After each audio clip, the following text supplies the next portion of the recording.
Any type of action or function performed by our body is controlled by nervous system, your body's super fast communication network. Today, we're breaking it down into two easy-to-understand parts, the central nervous system and the peripheral nervous system. Let's discuss one by one. Part 1. Central Nervous System.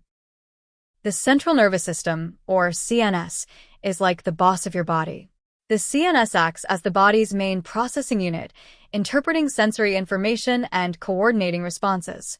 So, the CNS can execute motor responses or regulate body mechanisms. It is protected by bones, skull and vertebrae, and fluids to prevent injury. Let's talk a bit about the brain.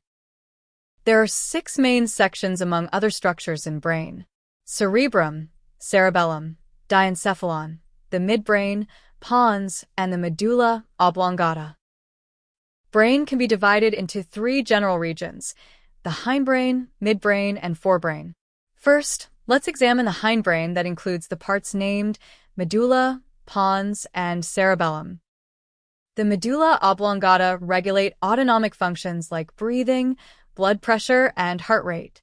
Medulla is located below the pons, at the junction of brain and spinal cord. So it relays signals between them.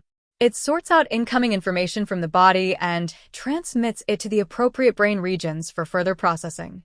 Medulla is also involved in some reflexes, such as sneezing and coughing. The pons acts as bridge, connecting spinal cord to various parts of the brain. It transmits sensory information between cerebrum and cerebellum. It regulates sleep cycles and alertness.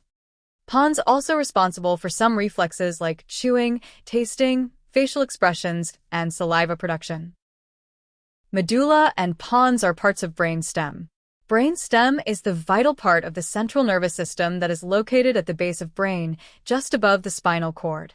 So, it connects the brain to the spinal cord. It consists of medulla, pons, and midbrain. The third part of hindbrain is cerebellum. It is located at the back of the head, below cerebrum, and above the first cervical of the neck. It detects shifts in balance, sending signals for body to adjust. It helps movement coordination to ensure accurate muscular activity. It also coordinates eye movements. The cerebellum is involved in cognitive processes, such as attention and language. It plays a role in regulating emotional responses.